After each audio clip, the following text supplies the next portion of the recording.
Bismillahirrahmanirrahim. Assalamualaikum warahmatullahi wabarakatuh. Salam sejahtera. Apa khabar semua? Saya harap saudara dan saudari sekalian sihat walafiat.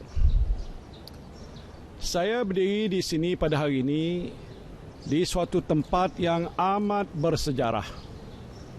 Di sinilah 63 tahun yang lalu almarhum Tengku Abdul Rahman, Perdana Menteri Malaysia yang pertama, mengisytiharkan pemasyhuran kemerdekaan Tanah Melayu. Pada pagi tanggal 31 Ogos 1957, di tempat yang amat bersejarah ini, almarhum Tengku dengan disaksikan puluhan ribu rakyat yang berbilang kaum dan agama mengisytiharkan Persekutuan Tanah Melayu. Dengan limpah rahmat Allah Subhanahu wa taala akan kekal menjadi sebuah negara demokrasi yang merdeka dan berdaulat serta berdasarkan kebebasan dan keadilan dan senantiasa menjaga dan mengutamakan kesejahteraan dan kesentosaan rakyatnya dan mengekalkan keamanan antara segala bangsa. Itu disebutkan oleh Tengku. Inilah yang diungkapkan oleh almarhum Tengku Abdul Rahman yang disusuli dengan laungan keramat merdeka. Pengisytiharan ini membuka lembaran baru kepada tanah air kita sebagai sebuah negara yang merdeka, bebas dan berdaulat. Setelah dijajah selama ratusan tahun, kita mendapat kembali hak sebagai bangsa yang bermaruah. Kita dapat menentukan nasib diri kita, bangsa kita dan negara kita sendiri tanpa dibelenggu oleh mana-mana kuasa lain. Kemerdekaan adalah suatu nikmat besar kepada kita semua.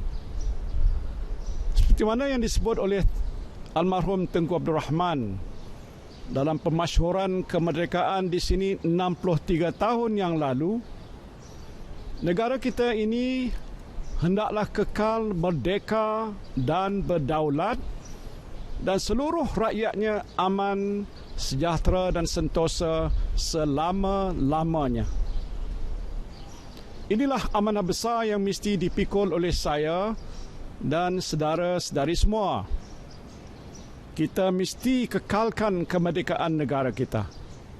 Kita mesti pertahankan kedaulatan negara kita.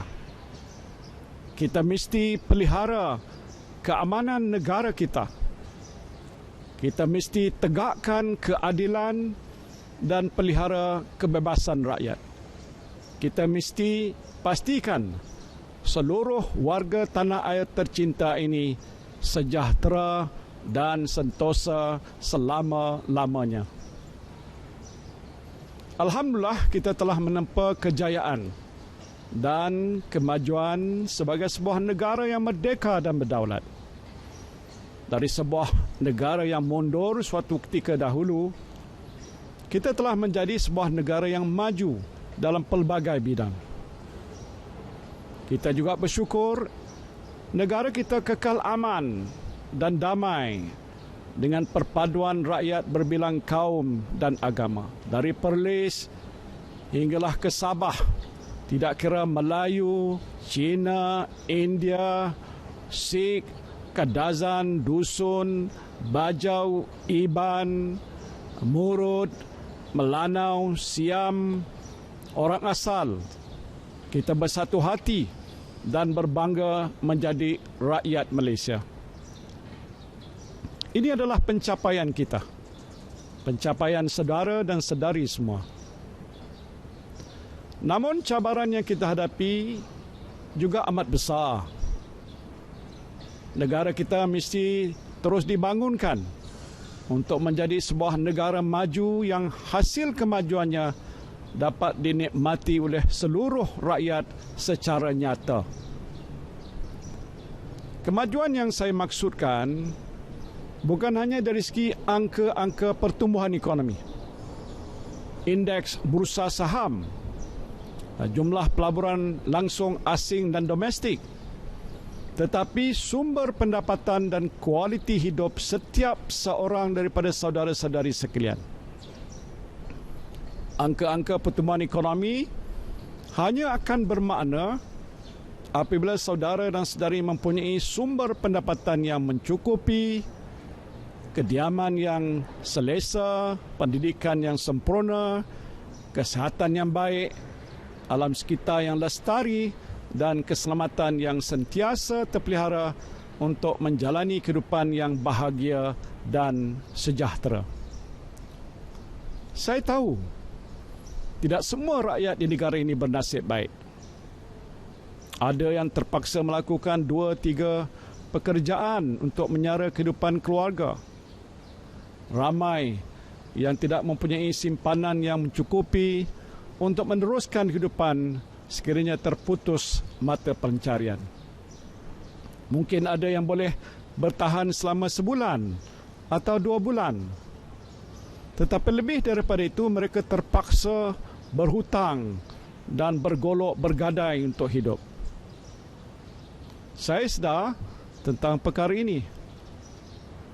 Kerana itu, ketika wabak COVID-19 mula melanda negara dan sektor-sektor ekonomi ditutup, perkara pertama yang dilakukan oleh kerajaan ialah menyediakan pelbagai bentuk bantuan kepada rakyat.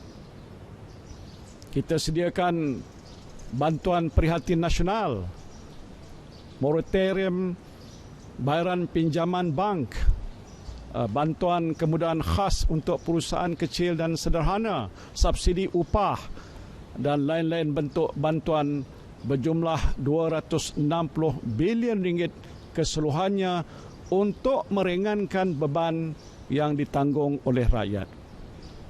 Alhamdulillah, pelbagai bantuan yang disediakan sedikit sebanyak dapat meringankan beban rakyat di waktu susah.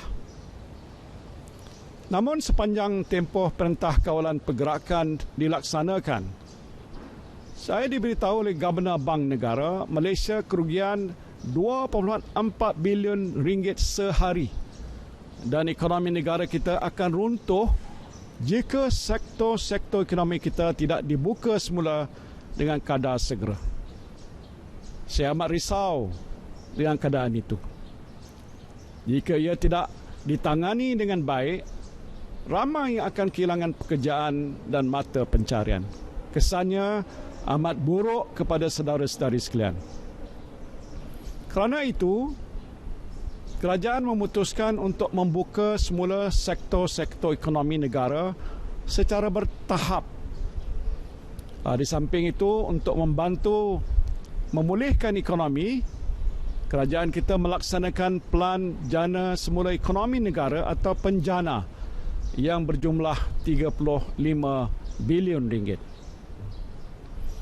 Alhamdulillah, hari ini sektor-sektor ekonomi negara kita telah mula rancak dengan lebih 15 juta pekerja telah kembali bekerja.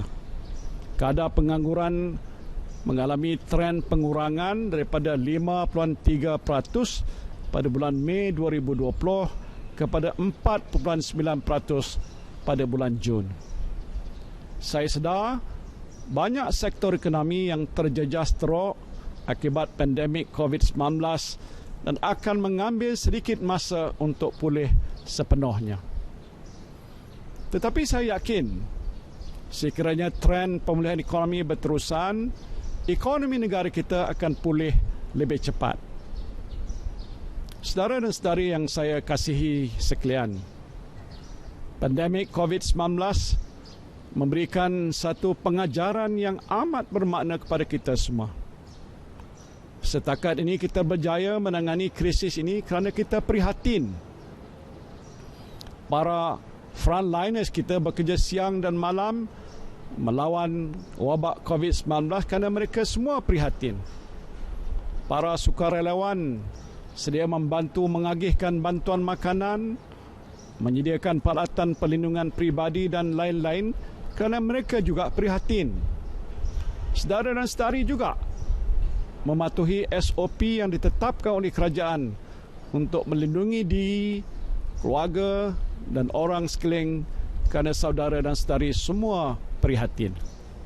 Kita rakyat Malaysia prihatin terhadap satu sama lain. Bagi saya secara peribadi sebagai pemimpin kerajaan, sebuah kerajaan yang baik mestilah senantiasa prihatin kepada rakyat. Kebajikan rakyat mesti diutamakan. Yang susah dibantu, yang lemah dipapah.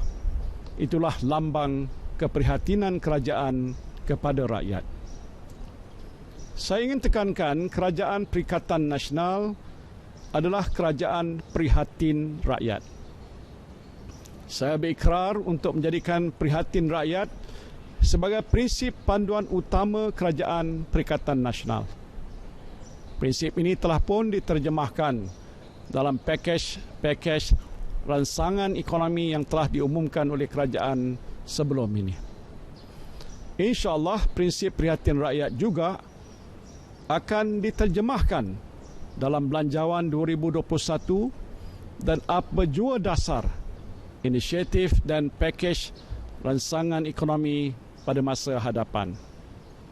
Walaupun kerajaan berada dalam situasi yang sukar, kebajikan rakyat tidak akan diabaikan. Saudara dan saudari yang saya kasihi sekalian, sesuai dengan tema Hari Kebangsaan pada tahun ini, iaitu Malaysia Prihatin, saya menyeru anda semua supaya menghayati semangat kemerdekaan dengan senantiasa menanam sikap prihatin yang mendalam terhadap satu sama lain. Prihatinlah terhadap keluarga kita, sahabat kita, jiran kita, pekerja kita dan semua insan yang berada di sekeliling kita. Prihatin jugalah kepada tanah air kita. Jagalah kemerdekaannya, pertahankanlah kedaulatannya, peliharalah keamanannya. InsyaAllah, tanah air kita yang tercinta ini akan kekal merdeka, bebas dan berdaulat selama-lamanya. Di kesempatan ini saya ingin mengucapkan selamat menyambut Hari Kebangsaan ke-63 kepada anda semua. Merdeka! Merdeka! Merdeka! Merdeka!